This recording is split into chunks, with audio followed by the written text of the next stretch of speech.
Autolite and its 98,000 dealers bring you Mr. Herbert Marshall in a true story. Tonight's presentation of Suspense.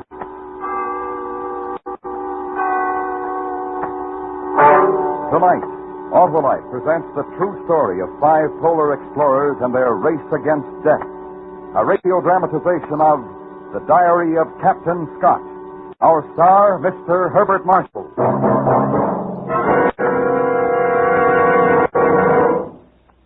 Hey, Wilcox, you're under arrest. What for, Sheriff? For making a fast getaway, that's what for. Oh, not I, Sheriff. It's those ignition-engineered Autolite spark plugs in my car. They're experts on fast getaways, and they can't be beat for smoother performance and gas savings either. Well, then I want them Autolite spark plugs for my car. You bet you do, Sheriff. Everybody wants those world-famous ignition-engineered Autolite spark plugs.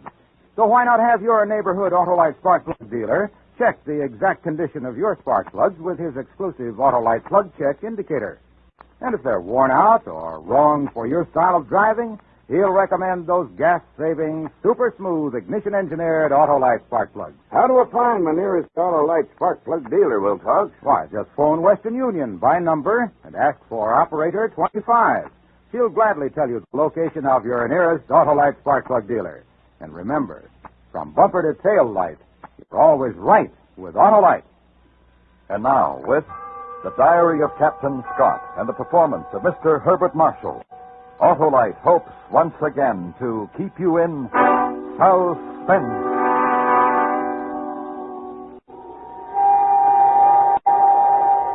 Wednesday, January 18th, 1912. Camp 69, temperature minus 22 degrees a.m. The South Pole. We have arrived, yes, but under very different circumstances from those expected. We've had a horrible day. The elation ran high all morning since we were nearing our goal and thought to be the first 5 men to reach the pole. But our hopes were dashed when Evans sighted a flag and a tent near the spot. The Norwegians have forestalled us and are first to get here. In the empty tent, under the name of their leader, Raoul Amundsen, were listed the 5 men who were with him. It was a terrible disappointment, and I'm very sorry for my loyal companions. There's no doubt of it now. They did find an easier way up over the barrier. Oh, we thought as much back at Cape Armitage. It's a rotten shame, men, and I'm sorry. Good Lord, Captain Scott, you've done everything you could. And there's more to do. More for all of us. 800 miles, as a matter of fact. Are you ready to start back, Evans? I can't think of a reason to stay in this ruddy, miserable place. Is the sledge ready, Oates? A bit frozen in, I suppose. Yes, I imagine. Wilson, do you vote to start? The faster the better, Captain. Bauer, can you get a sight and start us off on course? Sky is a bit overcast, but I think so. Yes, I think I can. We'll go then, as quickly as we can. The minute saved here will mean a minute more of comfort aboard the ship.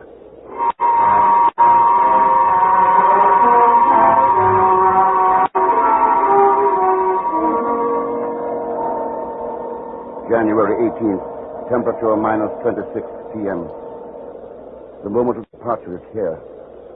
It is impossible to collect our thoughts since few of them are voiced. But I know that the same are with all of us.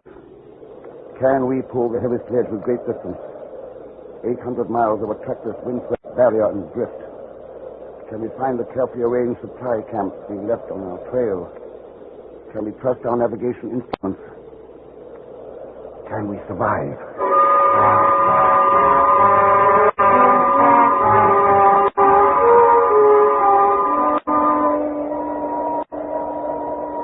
January 21st, temperature minus 30.4. This morning, while freeing the sledge from the ice, Evans smashed his hand. I'm afraid the poor chap is in for trouble. His wounds were not closed in this cold. And we absolutely cannot spare the time to camp as our rations are very low, as well as our fuel.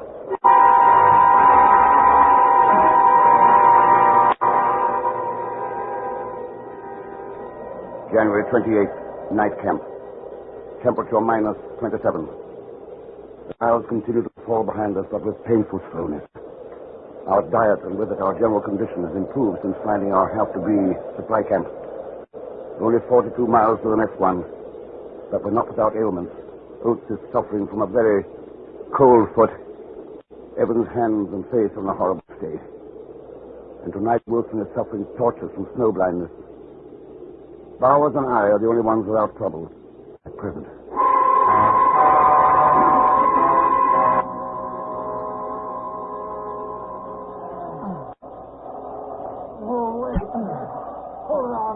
I've got to rest.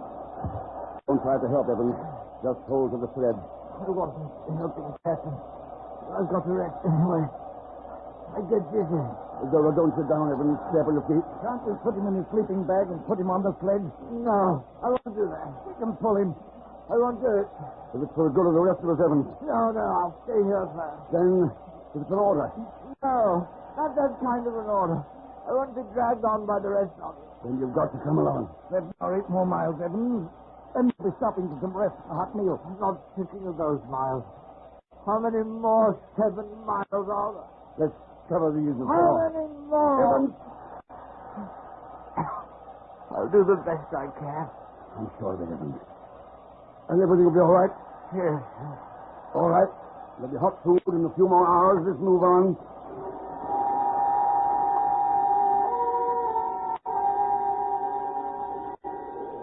February 11th, temperature minus 26.2. The worst day we've had during the trip, and greatly owing to our own fault. We started on a wretched surface, pulling on sledge. The light was horrible. Dull by foggy made everything look fantastic. As we went on, the light grew worse, and we found ourselves in pressure. Then came the fateful decision to steer east. The disturbance grew worse. My spirits received a very rude shock. The farther we plunged ahead, the less possible it seemed that we could find a way out. We struggled until 9 p.m. to do nothing more but make camp. There's no getting away from the fact that we are not pulling strong. Amesbury pony sledge. John Wright pony sledge. Your eyes, Wilson. How are they? Better, I think. Let me see. Yes, I think they are. Oh, Evans. George. Oh, yeah? What were you saying? Was I saying something? I didn't think I was. I thought I was asleep. Perhaps you were. Know what you were saying, Evans? You were naming the schools that donated sledges for the expedition. Oh, thought I was asleep. Must have been dreaming about home. I like it better there than I do here. I mean, I like dreaming about it. I like it. Get as much rest as you can, Evans. You'll want an early start. Boats, how's your foot? It's better, Captain. It bothers a bit in the morning, but then it gets better. Good. How do you get along so well, Captain? Well, because I know everything is going to be all right. Are you just cheering us up, or do you really think so? Of course I think so. You know as well as I what splendid planning we've had. Everything is going precisely as it should. There's a line of supply camps right back to the ship. All we've got to do is follow it.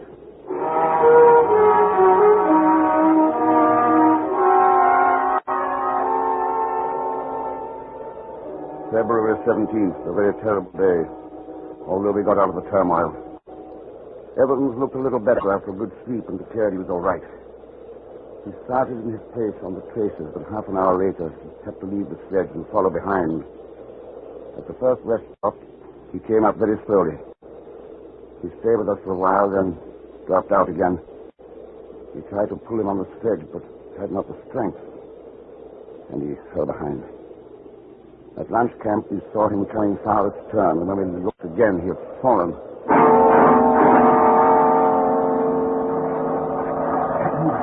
Evans, is he alive? Wait. Get him to his feet. Get him moving. Come on, Evans. Evans. Oh, no. Let me go. One more man. Oh, Evans. I don't want to go. Don't get the others, Bowers. Bring the sledge. Right. Evans. Evans, listen to me. You can't lie here. You've got to move. Evans, come on, get up. You have to do it. They can't lift you. Over there. Over there by the tree. Go fetch. Over there.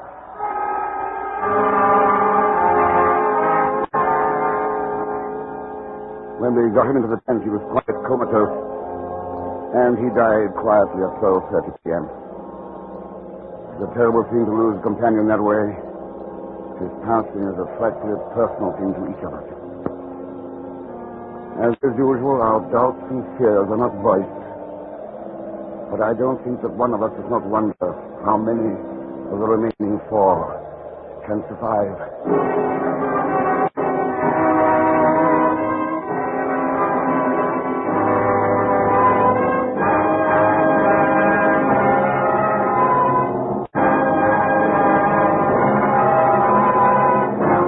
Autolite is bringing you Mr. Herbert Marshall in The Diary of Captain Scott.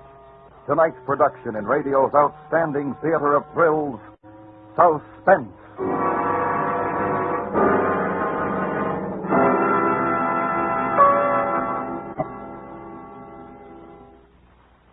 Hey, well, Torch. Are them Autolite spark plugs really as slick as I hear tell? You bet they are, Sheriff. You see, Autolite spark plugs are designed by the same Autolite engineers who designed the coil, distributor, starting motor, generator, and all the other important parts of the complete ignition systems used as original equipment on many leading makes of our finest cars, trucks, and tractors. Well, what about that Autolite resistor spark plug? Why, Sheriff, that Autolite resistor spark plug gives double life, greater gas savings, and smoother performance as compared to spark plugs without a built-in resistor. And what's more, it reduces spark plug interference with radio and television reception. The Autolite resistor spark plug is just one of a complete line of ignition-engineered Autolite spark plugs designed and built for every use. So, friends, take a tip from me and have your nearest Autolite spark plug dealer check your spark plugs soon. And remember, from bumper to tail light, you're always right with Autolite. And now, Autolite brings back to our Hollywood soundstage Mr. Herbert Marshall in Elliot Lewis's production of The Diary of Captain Scott. A true story, well calculated to keep you in suspense.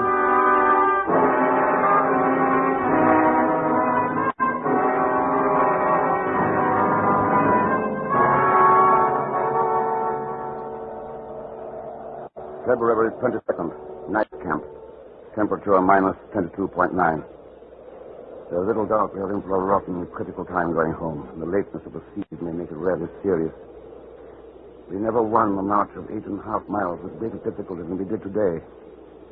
We've come now a bit more than half the distance, which leaves almost 400 distressing miles of dragging still before us.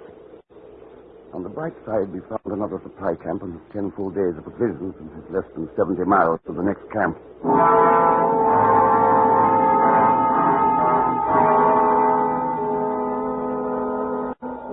February 25th, night camp. Temperature minus 23.2. A little despondent again. A really terrible stuff. Oates' foot is almost completely gone. He is helpless. It leaves the pulling up to Wilson almost totally blind now. Bowers and me. And we do not do well at all. The truth is there's not enough energy in our rations. Without tremendous intakes of energy in this cold, we suffer physically and mentally, too. There is little communication between us and the tent at night now.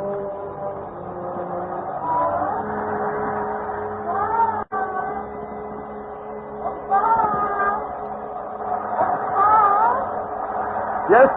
What is it, Scott? Well, I thought I heard something. I thought you said something, didn't you? No. Bowers. I've got to talk to you, Bowers. Well, of course. Bowers, I'm terribly worried. I didn't think it was you who called. I heard my wife. Under these conditions, I Wait, hardly think... It started last night. I was with her, Bowers, and there wasn't a dream. I was lying awake, looking up at the peak of the tent. And suddenly I was with her. In our library at home. You must have been dreaming. No, I wasn't. I could feel everything and smell everything. The perfume she was wearing, the warmth from the fire. I was warm, Bowers. I was warm even after I came back here. No dream can accomplish that. I went home. I held her in my arms. And we went up to see our son. It was night and he was asleep. And then we went back to the library and sat before the fire. And it was warm. I'm sorry that he's asleep, Bob. But it is late. I know. There'll be time. And oh, what tales I'll have to tell him. Of courageous men serving their country. I'll make him proud to be an Englishman. Oh, I'm sure he will be, darling. Above all, we must guard him against indolence. We must make him a strenuous man. Interested in natural history, better than games. He'll be a good man. And you, Kate, if I could tell you the millions of thoughts I've had of you. I was with you, I think. I worried so. I knew you must have been suffering. There was but some. There's bound to be when a feat is as great as ours. The years of planning. 800 miles we marched to the pole. 800 back. But what wealth we brought to the sciences. And what honor we brought to England. You're home, darling. And that's more important than science and honor. You're home and you won't ever go away again. No. I've served my duty, I think. I shall collect and arrange my notes. Perhaps I shall write a book and describe the bottom of the world and living there. But never go back. The drift snow, like finest flower, flickering up under one's clothing and stinging the sand dust. But never go back. The great cloudy columns of snowdrift advancing from the south and heralding the storm. But never go back. No, I like it here. I'm warm. Warm. I'm warm. It was a dream, Scott. Good Lord, it's nothing to worry about. It was not a dream. All of your senses don't coordinate in a dream. You don't smell and touch and feel. Well, I told you. If it's the first sign of a breakdown, I wanted you to know. Oh, of course it isn't. You're in splendid shape. Thanks, Bowers. I owe you a great deal. Nonsense. At least I owe you the privilege of getting some sleep. Good night, Bowers. Good night.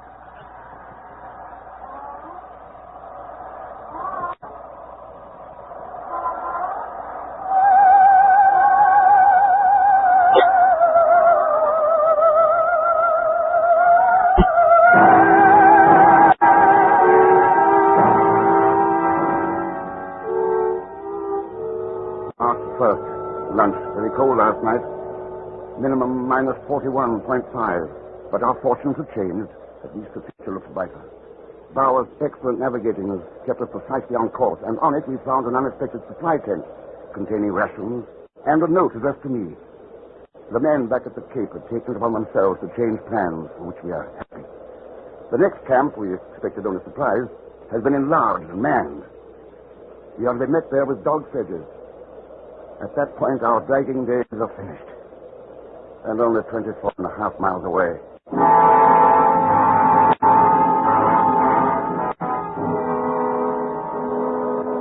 March 2nd, night camp.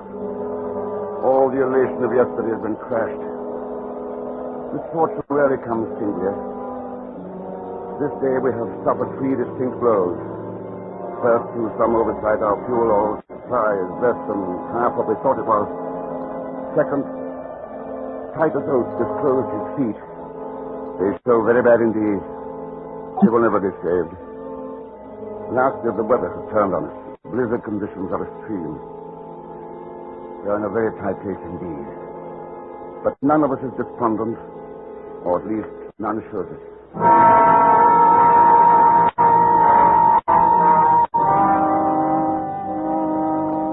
March 10th. Things steadily going downhill.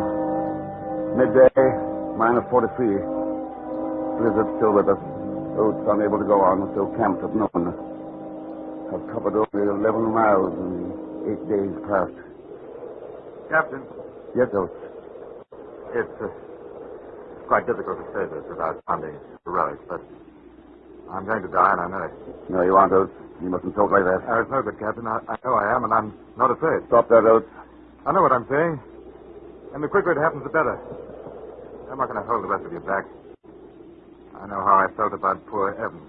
He was holding us back, and I knew he was going to die, and I was angry at him for keeping on as long as he did. Oates! What kind of talk is that, Oates? Oh, it's the truth, and I don't care. When he was holding us back, and I knew there was no chance of him, I wanted him to die. I don't know what the rest of you were thinking, but that's what I was. And now I'm holding you back. And I won't have that. I want you to leave me. We'll not leave you, Oates. Please, Captain. I'm not afraid.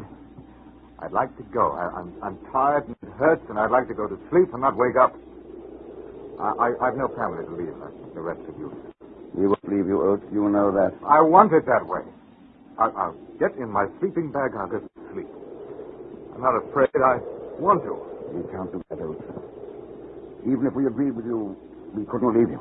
Please, Captain, you know I'm right. All of you know. Please. Please.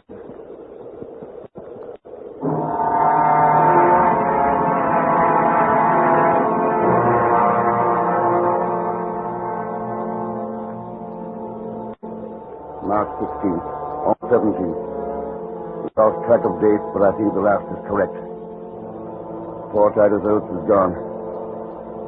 Should this journal be found, I want these facts recorded. This was his end. He woke in the morning yesterday. It was blowing a blizzard. He said, "I'm just going outside. Shan't be long." He went out into the blizzard, and we have not seen him since.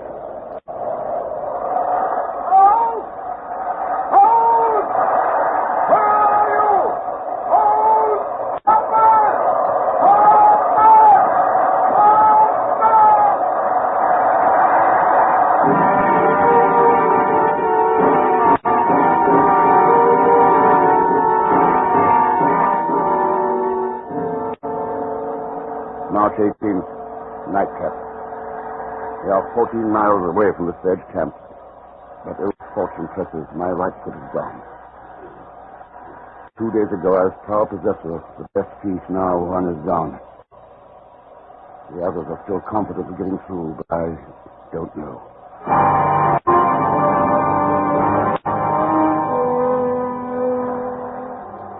March 21st. Got within 11 miles of Dog Sledge camp yesterday. The blizzard forced us to lay up. We cannot move against it. We do not dare to leave the tent. We would surely die if we did. Bob? Oh, Bob? Here I am, Bob. Here I am. Here I am, Bob, over here. Oh, I didn't see you. So nice in the sun. I thought I'd sit out for a bit. Too nice. Nothing like this at your precious South Pole. No, nothing like this. Down there, even when the sun is high, it's always weak and diffused. And because of the reflection from the ice from every side, there never is a definite shadow, always a number of shadows of any man or object. I think you love it. No, I hate it. 5 men march to the pole and they say they've conquered it. But they haven't. It will conquer them. You'll never go back, will you? No. I didn't want you to go, remember? I was afraid you wouldn't come back. Do you remember when I said that? Yes, I remember. And I laughed at you, didn't I? I was such a coward. I laughed and told you that I would conquer it. Just for you. That I would name a glacier for you. And I asked you how a woman should act when a glacier is named after her. Well, I didn't name a glacier for you, but I thought it was Kate. I thought and dreamed of you so often. It's important that you know that. It's important that you know that. I think of you constantly. You and our son. He must be active. He must be strong. And you must protect him, and he must protect you. Scott. Kate, I love you. If this... Scott! Well, yes, Bowers. Wilson is dead. Oh, Wilson. Oh, Wilson's dead.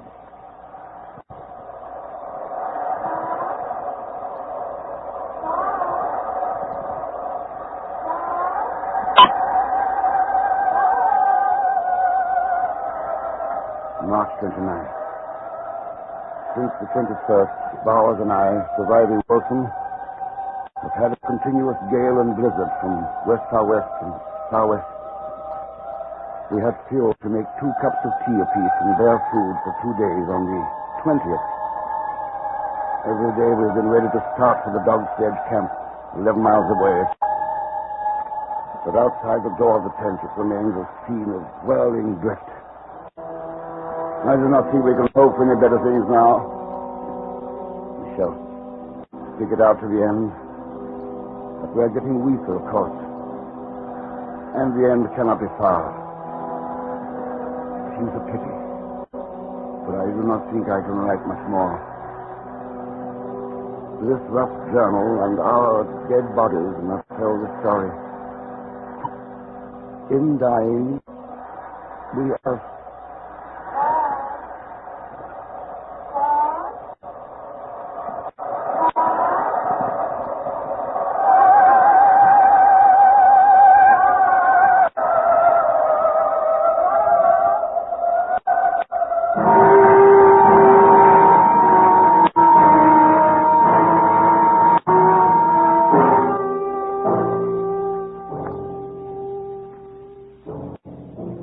Following year, an expedition formed by Captain Scott's comrades at the main depot at Cape Armitage set out and found his body, along with that of Bowers and Wilson. Search was carried on for Oates and Evans, but they were never found. A great cairn was built at the site of Scott's final camp, a trivial monument to the courage of 5 men, and especially to the complete devotion to duty of Robert Falcon Scott, who until his dying breath continued to keep a record of the fatal journey.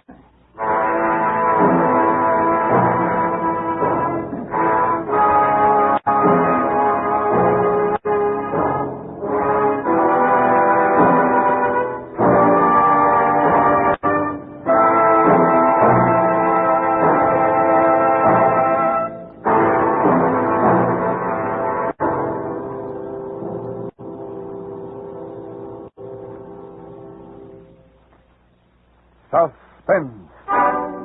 A true story presented by Autolite. Tonight's star, Mr. Herbert Marshall.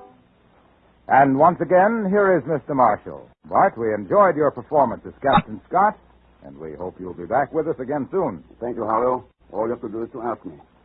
An invitation from Autolite to appear on Suspense is, well, it's as welcome as a letter from home. Well, Bart, it is like a letter from home because, you see, we count you a member of the Autolite family, along with the 98,000 Autolite distributors and dealers, the nearly 30,000 men and women in 28 great Autolite plants from coast to coast, and the 18,000 people who have invested a portion of their savings in Autolite. Well, Harlow, to all of the Autolite family, may I say thank you, and to our listeners, may I say good night. And remember, you're always right with Autolite.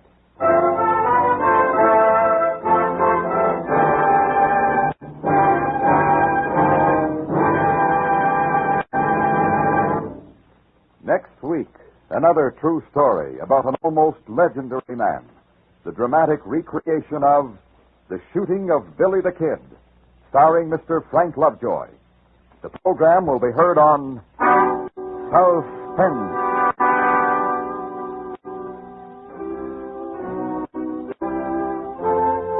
Suspense is produced and directed by Elliott Lewis, with music composed by Lucian Morwick and conducted by Lud Gluskin.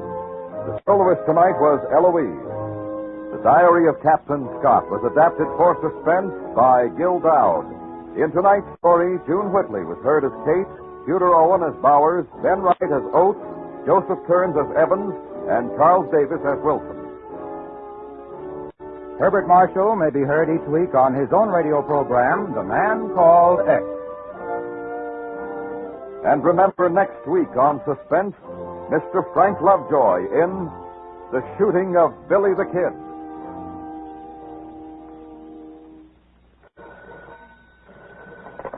For the location of your nearest Autolite spark plug or Autolite battery dealer, or your nearest authorized Autolite service station, phone Western Union by number and ask for operator 25. Switch to Autolite. Good night. This is the CBS Radio Network.